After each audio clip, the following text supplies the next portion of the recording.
আর চলো দেখো তোমাদেরকে বাড়িতে আমি কত সহজে ঘি বানানো দেখাবো। আর একবারই নির্ভেজাল হবে, কোনো কিছু থাকবে না। কত খাঁটি হয় বাড়িতে সে তো আর বলার কিছু নেই। চলো এবার রেসিপিতে যাওয়া যাক। প্রথমে দেখো এখানে আমি সর তুলে রেখেছি। সবসময় আগেকার দিনে কী হতো, সরটা দেখবে বাইরে রাখতো, যার জন্য দেখবে মোল্ড হয়ে যেত বা নষ্ট হয়ে যেত।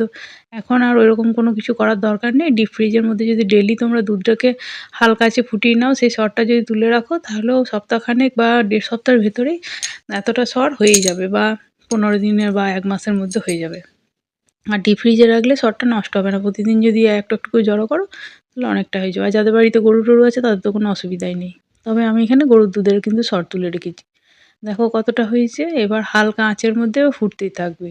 মানে সর করা কিন্তু কোনো ব্যাপারই নয়। এই ঘি করা যে কেউই কিন্তু এটা করতে পারবে। দেখো এরকম করে জাল দিতেই থাকতে হবে কিন্তু ততক্ষণ পর্যন্ত দেবো। আর তলে কিন্তু বারবার বারবার নাড়তে হবে, কারণ তলটা কিন্তু ধরে যায়। ঠিক আছে, বারবার বারবার নাড়লে তলটা কিন্তু ধরে যাবে না। আর হ্যাঁ, যদি আমার চ্যানেলটাকে ভালো লাগে তো লাইক সাবস্ক্রাইব শেয়ার করে পাশে থেকো। পাশে থাকা বেল আইকন বাটনটাকে অন করো। হ্যাঁ, সবার আগে তাহলে তোমাদের কাছে ভিডিওগুলো পৌঁছে যাবে। আর আমার ছোটো চ্যানেল প্লিজ একটু সাপোর্ট করো, শেয়ার করো। আর কেমন লাগছে অবশ্যই কিন্তু কমেন্ট বক্সে জানিও।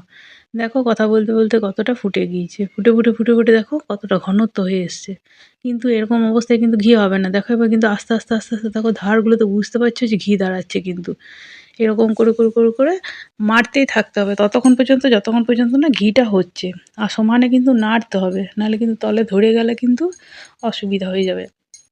তাই জালটাকে আঁচটা হাই রাখো বা ইয়ে রাখো সেটা তোমাদের ব্যাপার, কিন্তু মানে সমানে কিন্তু তলটা কিন্তু নেড়ে যেতে হবে। দেখো এবার আস্তে আস্তে কিন্তু ঘি দাঁড়াচ্ছে, ভালো করে দেখো, লক্ষ্য করো, ঘি কিন্তু দাঁড়াচ্ছে। এই যে দেখো এরকম করে এবার দেখো একটুর মধ্যেই কিন্তু ঘিটা হয়ে যাবে। আর বেশিক্ষণ কিন্তু মানে এবার কিন্তু ঘি হওয়া স্টার্ট হয়ে গিয়েছে। এই যে লক্ষ্য রাখো, দেখো কি সুন্দর হলুদ মতো হয়ে আসছে। ওইটাই ঘি হবে। সরটায় যত ইয়ে হবে তত ঘিটা দাঁড়িয়ে যাবে।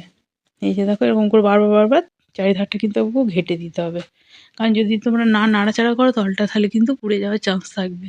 এই যে দেখো কত সুন্দরভাবে ঘি টাইপের বেরিয়ে আসছে। দেখো একবারে হলুদ মতো হয়ে আসছে। দেখো কি সুন্দর লাগছে। আর সেন্টটাও খুব সুন্দর। আর বাড়ির ঘি তো মানে বলার কিচ্ছু না, এত সুন্দর হবে না। এরকমভাবে বাড়িতে কিন্তু খুব ইজিভাবে বানিয়ে নিতে পারো। এই যে দেখো কত সুন্দরভাবে ঘিটা দাঁড়িয়ে আসছে। আর কিছুক্ষণের মধ্যেই কিন্তু আমার ঘি রেডি হয়ে যাবে। দেখো কত সুন্দরভাবে মানে তৈরি হচ্ছে, তাই না? আর একবারই নির্ভেজাল, কোনো কিছু ধরো ইয়ে নেই, কিছু নেই, তাই না? আর এটা স্বাস্থ্যের জন্য ভালো, বাড়ির বাচ্চা বা বড় সবারই জন্য খুব সুন্দর। দেখো কতটা ঘি হয়ে এসছে। এই যে দেখো দেখে বুঝতেই পারছো যে অনেকটাই ঘি হচ্ছে। আমি বড় কড়াই করে করছি। কিন্তু একটা জিনিস খেয়াল রাখবে, ঘিটা হওয়ার পর সঙ্গে সঙ্গে কিন্তু এরকম করে ছাকনা লাগিয়ে ছেঁকে নেবে। নাহলে কী হবে বলো তো, এই যে সরটা যেটা ভাজা মতো আছে না, সেটাতে ঘিটাকে সোক করে নেবে। তাতে কী হবে, ঘিটা কম হবে। অনেকটা ঘি ওর মধ্যে কিন্তু থেকে যাবে। আর গরম অবস্থায় যদি এরকম করে ছেঁকে নিয়ে নাও তাহলে কিন্তু সোপ করতে পারবে না। আর এই সরটাও কিন্তু ফেলা যায় না, এই ভাজা সরটা। এটা অনেকে মুড়ি টুড়িতে চিনি দিয়ে মেখে খায়, আবার অনেকে নাড়ুও হয়। আমি একদিন নাড়ুর রেসিপি করব, তখন তোমাদেরকে দেখাবো। এই যে দেখো ঘিটা ঠান্ডা হওয়ার পর ঢেলে রাখছি, কতটা পরিমাণ হয়েছে দেখো, অনেকটাই হয়েছে। আর হ্যাঁ, কেমন লাগছে অবশ্যই কিন্তু কমেন্ট বক্সে জানিও। আর প্লিজ শেয়ার করো, ছোটো চ্যানেল তোমরা সাপোর্ট করো।